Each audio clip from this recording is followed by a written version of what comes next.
Deadpool and Wolverine. This just feels right. Trust me, kid, I'm no hero. You were an X-Man. You were the X-Man.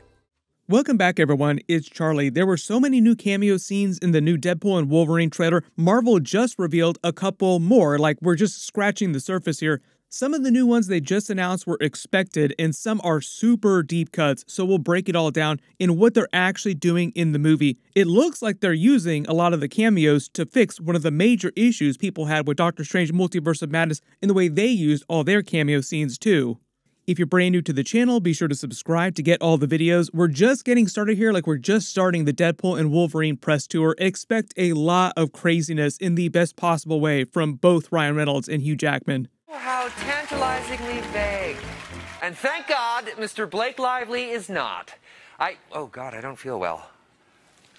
Oh, what the Thanos? You don't have the budget for this, Colbert! But during the last big trailer, we saw more of the villain in the movie, Emma Corrin's Cassandra Nova. They didn't totally explain what she was doing on the Void Planet from the Loki series that's so dangerous that the TVA has to have Deadpool stop her for them instead of them just doing themselves, but they gave us enough clues to figure it out. I talked a little bit about this during my last video. The whole idea is that Cassandra Nova is the evil twin of Professor X, born with the exact same powers, exact same power level, and it seems like she's from a timeline inside the X-Men universe, like all the X-Men movies, where Deadpool comes from.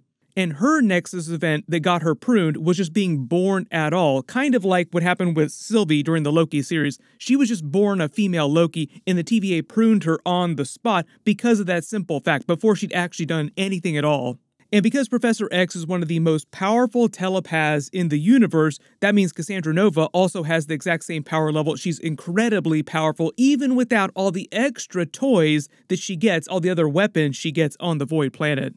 But on the Void Planet, because of the way things get pruned and sent there, the stuff that's already there that's very powerful, she's been able to use her power of telepathy to gain control of Alioth, who is like the ultimate weapon in the multiverse. He Who Remains version of Kang was able to use it to win the first Kang Multiverse War and kill all the other Kangs because it's capable of consuming entire timelines, entire universes. So it's basically a galactic trash compactor for the entire multiverse. Like RIP multiverse, how many other ways are we going to threaten the multiverse heading into Secret Wars? Like we have the incursions destroying universes, now we also have Alioth to worry about. But after that first Kang Multiverse War, He Who Remains just sent Alioth to the Void Planet to just sit there and consume anything that he had pruned over the millions of years after that. Cut to present day, since Cassandra Nova has been pruned, it seems like she used her power of telepathy to gain control of Alioth and plans to use it to consume the rest of the universes out there that don't bend to her will, including the TVA itself. RIP Multiverse again. And while she's been doing that, she's been putting together her own band of variants made of mostly Fox Marvel characters, X-Men, Fantastic Four, some Punisher movie characters. I've already talked about some of those cameos in my last big video, so I'll link it at the end of this. Sort of like her own evil twist on the X-Men and Professor X, but Mad Max style, and they're using weapons, gear, vehicles, Easter eggs from all the other Marvel movies, not just the Fox Marvel movies. Some of them, like this Iron Man variant of the Red Skull car, are from MCU movies. We also have the giant dead Ant-Man in the Doctor Strange sling rings, like that's only part of it. Cassandra Nova collecting all these artifacts as they get pruned and sent to the Void Planet, like all the most powerful weapons she's collecting, kind of like toys. But part of the way they're fixing all the cameo scenes here in the movie is by making them a much bigger, more important part of the plot than other cameos in Doctor Strange Multiverse of Madness. That's why you've probably been seeing people refer to this movie as the better version of Multiverse of Madness. Like, this is what that movie should have been. We've already talked about a lot of the evil X-Men team worth of cameos going on here. There's so much stuff going on here. But there's going to be another group of cameo scenes on the Void Planet full of characters not being controlled by Cassandra Nova. Some of the new cameos, not all of them, but some of them that they've revealed are X-23, Gambit, and Elektra from the Ben Affleck Daredevil movie. They're supposed to be part of a resistance force of variants trying to stop Cassandra Nova from leaving the Void Planet with Alioth and conquering the multiverse. These might not be the only other variants that form that resistance force on the Void, but so far they're the only ones Marvel has revealed beyond the Deadpool Corps. Like, we know the Deadpool Corps will exist during the movie, but it sounds like they're a separate group. And way back during the Loki series, they explained the Void is such a massive place, it's mostly full of Lokis, along with all kinds of Marvel characters, but during Season 1, they revealed the person who gets pruned most often in the multiverse is Loki, so odds are you run into a variant on the Void planet, it's more likely to be a Loki than any other character. But because we already got 2 seasons of Loki, we already saw a bunch of Loki variants, they're just using this opportunity in Deadpool and Wolverine to show you some of the other variants. Like, it'd be weird if Cassandra Nova's band of X-Men was just a bunch of Loki variants. But during the trailer, there's a scene where the main version of Wolverine Hugh Jackman is playing, he's meant to be a variant, is sitting around what looks like a campfire, none the worse for wear, like he looks like crap, he just got his butt kicked somewhere. And he says, "Kid, I'm no hero." Trust me, kid, I'm no hero. Very clearly, he's talking to someone who is a kid, even though a lot of people have pointed out Wolverine is a very old person because of his healing factor, so technically everybody around him is a kid. But notice he doesn't refer to Deadpool in other parts of the trailer as kid or as a young person. He just refers to him as a lady. Look, lady, I'm not interested. Which is a joke and a reference to a couple other things in its own right, but not him being a kid. He's probably talking to someone here who could actually be a kid. It's not totally clear when this scene happens in the movie, either before or after this big battle scene where Deadpool and Wolverine take the minivan to the dead Ant-Man base and then jump through the sling ring portal escaping. That could also be a totally misleading edit from Marvel. They cut trailers to be misleading all the time, so no big surprise if the movie does not go down the way they show you in the trailer. But the theory is that during this campfire scene, the main Wolverine variant that Hugh Jackman is playing in the movie winds up learning about the original main version of Wolverine from the Logan movie who died to protect X-23, died a true hero. So the theory is that the kid that he's talking to here is a version of X-23 played by Dafne Keen. And her story of what happened to her during the events of the Logan movie are meant to inspire him. Like, oh, he can be a hero, even though he was a failure earlier in his life. Also kind of pointing out the joke here is that it's Hugh Jackman inspiring Hugh Jackman like, I'm inspired by a better version of myself. This had also confirmed that the older X-23 that Dafne Keen would be playing, went on to have her own adventures after the events of the Logan movie, before she caused the Nexus event, then became a variant, got pruned herself, and started fighting against Cassandra Nova.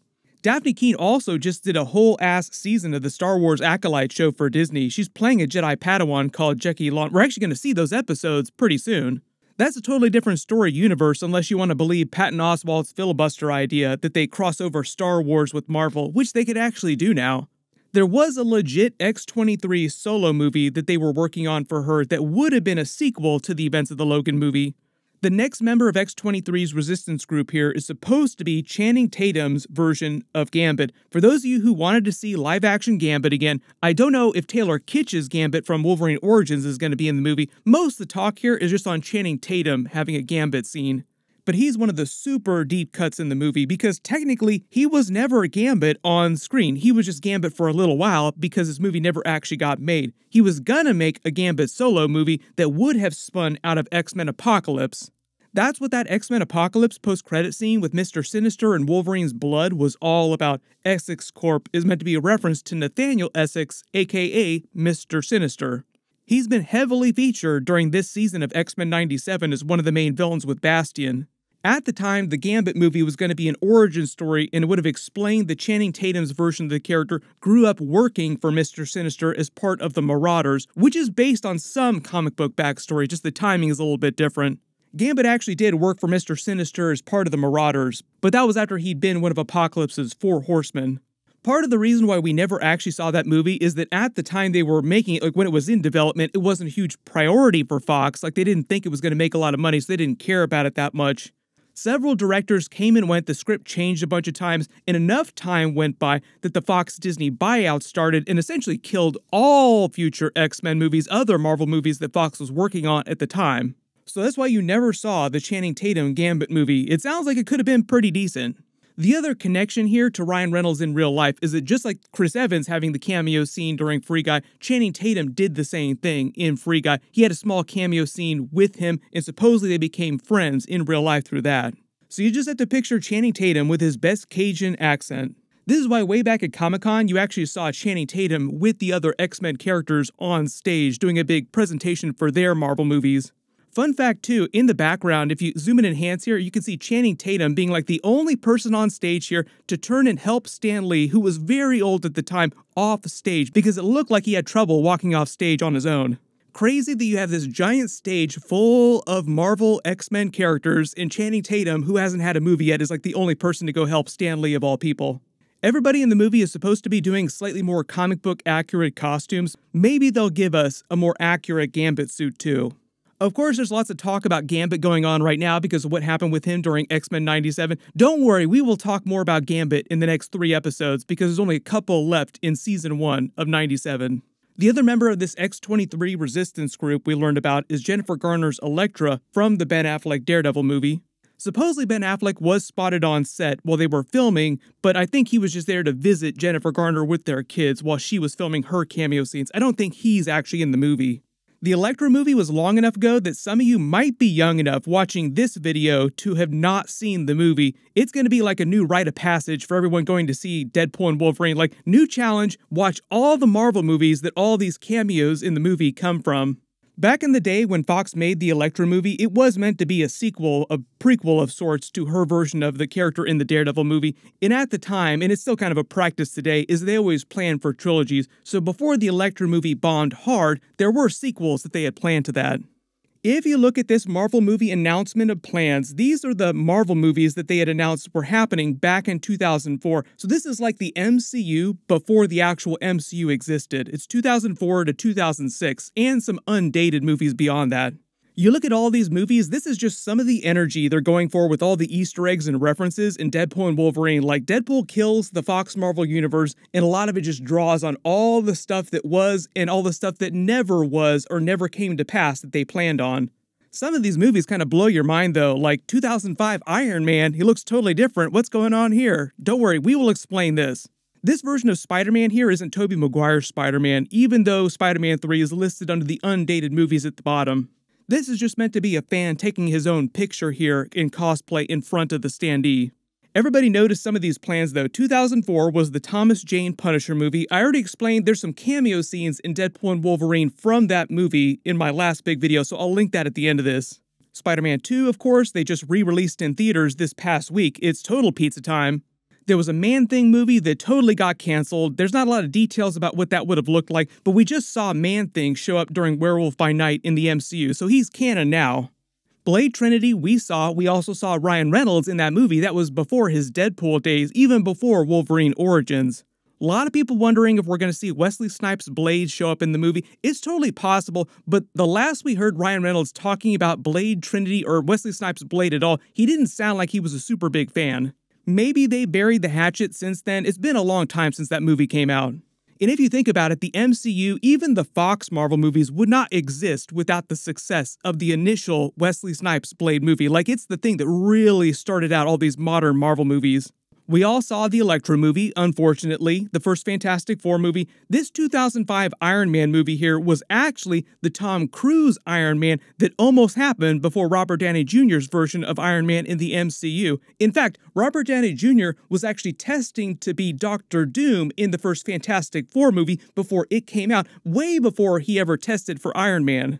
Think about how different that would have been. Like, honestly, I think it went down the way it was supposed to. He was born to play Iron Man. I think his Dr. Doom would have been interesting, but his version of Iron Man, vastly, vastly superior to that. So I'm totally fine with the way things played out. Of course, there were all the Tom Cruise reports about him being superior Iron Man during Doctor Strange Multiverse of Madness. The way he talked about it, there was a conflict with him filming the Mission Impossible movies at the time, which is why that never wound up coming to pass. We all saw X-Men Last Stand. There's a bunch of cameo scenes and Easter eggs from that movie in the Deadpool and Wolverine trailer I talked about in my last big video. This Namor movie totally got canceled, but we also just saw Namor in Black Panther Wakanda Forever in the MCU. This was that first Nicolas Cage Ghost Rider movie. For the undated Marvel movies here, though, we saw Tobey Maguire's Spider-Man in 2007. This Silver Surfer solo movie would have been a spin-off to the second Fantastic Four movie that was canceled after they elected to put him in Fantastic Four 2 and that movie underperformed. There was an early Nick Fury movie before the Samuel L. Jackson version of the character, but they never cast an actor for this particular movie, so no idea who this version would have been. There are a couple movies that are covered up by Spider-Man's butt here, but one of them that we can see was Ben Affleck's Daredevil 2. Self-explanatory, it would have just been a sequel to the first Daredevil movie. Not totally sure which movies are above it and below it. If you think you know what those two are, write it below in the comments.